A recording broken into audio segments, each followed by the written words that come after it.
Hey everyone, SMG here. Welcome back to another video. Today we're going to be reacting to Getting Lost at Camp Geronimo by Odd Ones Out. So I actually reacted to Odd Ones Out in the past, and it was tabletop games, and it was like my 6th reaction. So yeah, we can get this started. Don't forget to watch the original link, subscribe to the Odd Ones Out, and yeah, we can get this started. Don't forget to give this video a like, make sure you subscribe, make sure you turn on those notifications. Yeah, let's get this started. In 3, 2, 1, let's do this shit. If you haven't read Lord of the Flies, you're probably going to have to in school one day. Let me give you an abridged version for when that time eventually comes. The Lord of the Flies is a book about a bunch of little British boys who got marooned on a deserted island, and the book tells the story about what the boys do to survive the elements, but also themselves. Within like a week on the island, the boys devolve into complete savages, covering themselves in face paint and killing a piggy. What? I said too much. And when I read the book in high school, I thought having the boys turn savage so quickly wasn't all that accurate. As a former young boy myself, I was insulted that William Golding thought that us little boys were so heartless. But then I remembered all the things that happened at my scout camp, Camp Geronimo, and I realized that Lord of the Flies is still inaccurate. The boys would have gone savage way faster. Listen, I'm a cautious person when I'm hanging around the guys. The other boys would be playing this game called Quarters, where you would fling quarters at people's knuckles until they bled, but I wouldn't play that game because it's dangerous and I'm a loser. Or when I was at a party and someone wanted to play the knife game to show off how good their hand-eye coordination was, I wouldn't play that game either because I needed my hands to draw. But something about being with the guys in the middle of the woods, I would live on the edge. Every summer, our troop stayed at this camp called Camp Geronimo, named after the Apache Indian who was the first person to yell Geronimo while doing a sick backflip into his pool. One time, me and a couple other boys, I don't remember who started it, but and the crocodile, we were playing with matches, and okay, I know what you're thinking, but nothing bad happened, okay? We just accidentally lit some dried bushes on fire, and it got somewhat out of control, but it's okay, it's fine, okay? We told the scoutmaster that there was a loose fire spreading faster than we could put it out, and he got everyone in the troop to stomp on it, and we never got in trouble. What were we doing with the matches? Oh, we were just lighting them and throwing them at each other. Anyway, about 30 other scout troops attended Camp Geronimo, and we would spend a whole week and Animal Crossing and earning merit badges. Most of the camp honestly felt like school, but outside. Like when you got to the camp, you were given a schedule of classes, and for the next 7 days, you would go to those classes and learn and fill out packets and sometimes even have homework, which probably helped us not devolve into savages. I mean, sure, the classes weren't as boring as English or geometry. Geronimo's classes were the Illuminati, kayaking, or bear self-defense. Earning a merit badge required 2 things. The first thing, you had to write stuff down. Name and point out the major parts of a kayak. Kayak. Explain to your counselor the hazards you are most likely to encounter while participating in kayaking activities. Bears. The second part of the merit badge, you had to actually go out and do stuff. Capsize the kayak, swim it and the paddle to the shore, and if you don't make it, the bears will get you.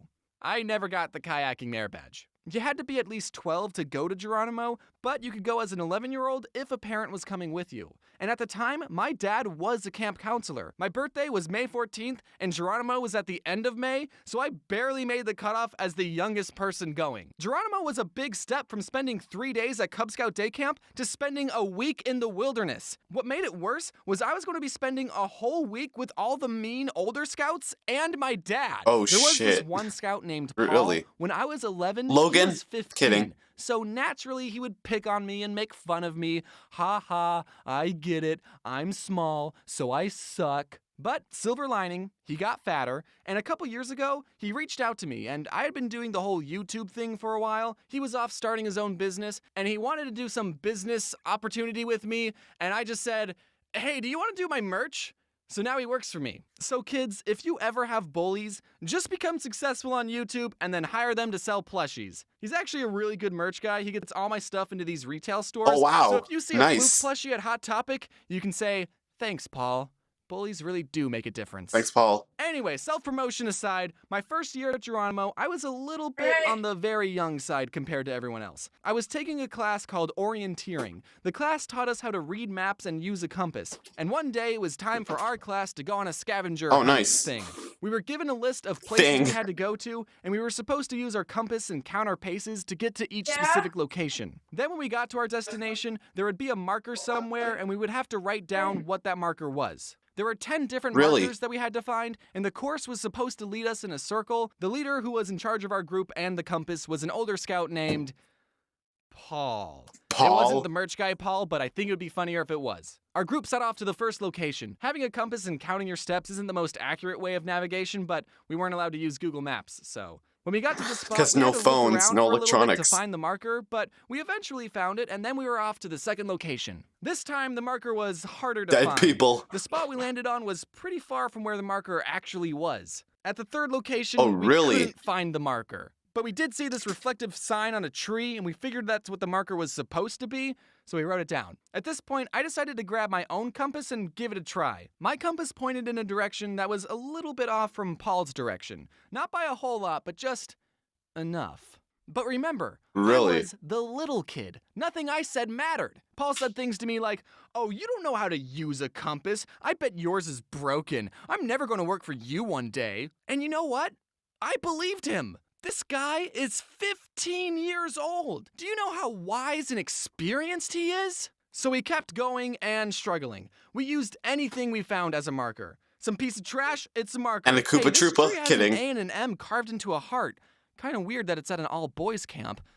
Do you think that it's a marker? Eventually, we all had to admit that we were completely lost. The other boys told Paul to hand over his compass, and Paul reached into his pocket, pulled out his compass, and 2 buzz magnets. Buzz magnets are magnets that are shaped like a bullet, and you can throw them up in the air and they make this cool buzzing sound. They sold them at the camp store, so that's why Paul had them. And everyone immediately figured out why we were lost. For those of you who don't know how compasses and magnets work, I don't know either. I think it has something to do with them coming from outer space. A compass is supposed to point to the magnetic North Pole, and a magnet will mess up the direction a compass is supposed to point in. Paul's compass wasn't pointing to his pants the whole time. We would have been suspicious if that had happened. But because his compass was right next to a magnet, it got uncalibrated. And then we all got lost in the woods and died. And that's why I don't have an orienteering merit badge. Oh, shit. I was upset because my compass probably wasn't broken, but I didn't stand up for myself. Because I don't do that. I have more Camp Geronimo stories, like the time me and my friend threw a Ziploc bag full of water at the older kid's lean-to, and then I ran away so fast that I threw up. But I already did a video about that, and it's 5 years old. And it's very bad, and you're not allowed to watch it. So the moral of this video is, just because you're young doesn't mean you're stupid. Yeah, I'm still gonna watch it. But it does mean you make bad videos on YouTube. Also, check your pockets before going orienteering. Going orienteering. Sounds like a tongue twister. Going orienteering. Going orienteering. Going orienteering. Well, that was my Camp Geronimo experience. It was a lot of fun. I wonder if the camps are open right now, if people would have to be quarantined inside the tents the whole time. I bet that would be pretty intense. As you've seen on the news, a lot of events are getting canceled or postponed, which include my events. So if you want to see updates to the events I'm going to, then follow me on Twitter and Instagram, because that's where I'm going to be posting updates. All right, cool. A lot of events have been postponed until further notice, so just have to wait and see when everything dies down and we can go outside again. As always, huge shout out to my awesome team for working on this video, especially considering how crazy the world has been recently. Everyone has pulled together and all worked on this video from home, which is pretty normal, actually, for us. On that note, we're all in this together. We'll get through this, and wash your hands. All right, guys, so that was Camp Geronimo by Odd Ones Out. I hope you guys enjoyed it. Make sure you watch the original link. Make sure you subscribe to the Odd Ones Out. And I'll see you guys in the next video. Later, guys. Thanks for watching. Deuces.